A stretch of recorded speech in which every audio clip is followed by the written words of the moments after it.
Zimbabwe টেস্টের first ইনিংসে বাংলাদেশের সাথে 410 রান করেছে। 410 রান, 270 রানে বাংলাদেশের চেয়ে এগিয়ে আছে প্রথম ইনিংস শেষে।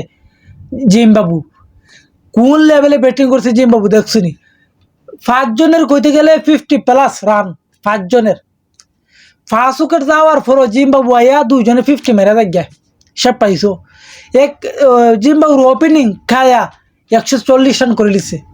মানে সবাই কি যেই আয় সেই ব্যাটিং, মানে এমন অবস্থা হয়েছে যে জিম্বাবুর 1 থেকে 11 পর্যন্ত কি প্রত্যেকটা প্লেয়ার ব্যাটার, এমন অবস্থা লাগতেছে আমার কাছে।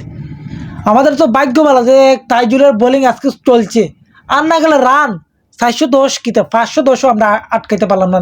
এক তাইজুলের বোলিংয়ের কারণে আমরা 410 আটকাইতে পারছি জিম্বাবুরে। আর জিম্বাবু যে সময় ব্যাটিং করছে, এই পিচ মনে হয়েছে এটা ব্যাটিং পিচ, আর বাংলাদেশের যখন ব্যাটিং করে এটা মনে হয় বোলিং পিচ। আমাদের বোলিংও ফ্লপ গেছে, আমাদের ব্যাটিংও ফ্লপ গেছে।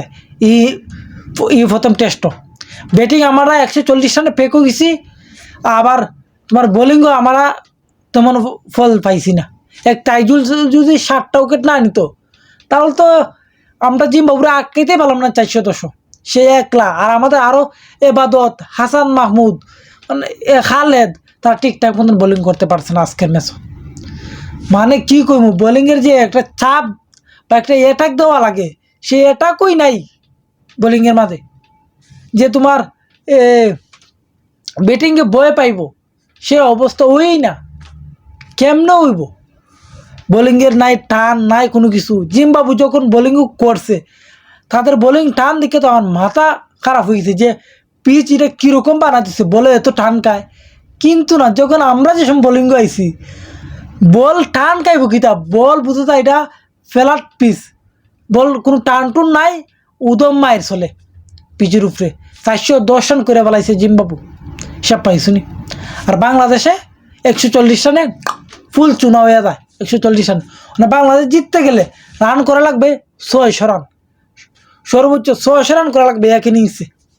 600 রান আর না গেলে ইমেজ জেতার সম্ভাবনা নাই। কারণ যে 270 রানে এগিয়ে আছে জিম্বাবু, সেই 270 রান বাংলাদেশ ব্যাটিংয়ে করতে পারে কিনা আমার তাও সন্দেহ হইতেছে।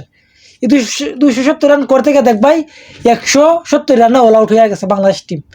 আর এই ম্যাচ জিম্বাবু 99% জিততে গেছে, 1% শুধু বাংলাদেশের হাতও আছে। কারণ বাংলাদেশের যে ব্যাটিং বোলিং দেখাইতেছে, হ্যাঁ এই ম্যাচ আর কামব্যাক করার কোনো সুযোগই নাই বাংলাদেশের, যেভাবে ব্যাটিং বোলিং করছে বাংলাদেশ। কিন্তু জিম্বাবুরে মানতই ভাই, যে জিম্বাবুরে লই আমরা হাসি টাট্টা তামাশা করি, সেই জিম্বাবুই বাংলাদেশের প্রথম এক ইনিংসেই এমন আছে ও টেস্ট ম্যাচ হারাই দিলাইতে পারে এক ইনিংস খেললা। মানে যে 270 রান এগিয়ে আছে, সেই 270 রান আমরা মনে করতে পারতাম না।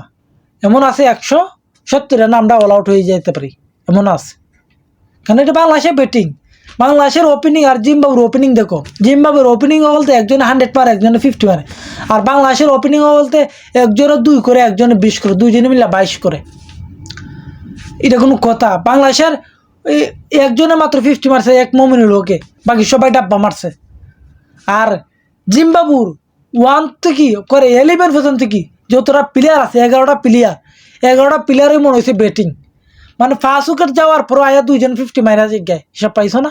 একজনে 77 করলে, একজনে 60 করে পালাইলা। মানে 5 উইকেট গেছে কি, এর পরও আয়া 2 জন 50 মাইরা রান নিখিত করে 410। একজন তো নট আউট হয়েছে, যদি তার সাথে আরও একটা বলার খালি সঙ্গ দিত, রান গেল এখানে 500। কিন্তু না, এক সাইডে দিয়ে তাইজুলে উইকেট নিয়ে ম্যাচটা আটকাইছে। এক তাইজুল ছাড়া এই ম্যাচও বাংলাদেশের কেউ পারফরমেন্স করতে পারছে না, এক তাইজুল ছাড়া। 11টা প্লেয়ারের মধ্যে এক তাইজুলই ভালো করছে বোলিংও। আর ব্যাটিংও তো আহা কি কইমু, কি দুঃখজনক ব্যাটিং করছে বাংলাদেশ, হিসাবের বাইরে। এখন দেখার বাকি যে বাংলাদেশ ইমে জিততে পারে না পারে না।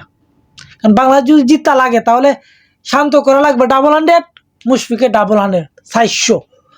আর তোমার মামুনুল হাসান জয় 50, সাদমান ইসলাম 50 হইলো, রান হইলো 500।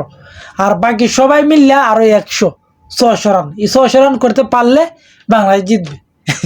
না গেলে এই ম্যাচে কামব্যাক করার কোনো সুযোগই নেই বাংলাদেশের। Bangladesh tata, bye bye, goodbye. জিম্বাবুর প্রথম টেস্ট জিতে গেছে। অভিনন্দন জিম্বাবু, অভিনন্দন।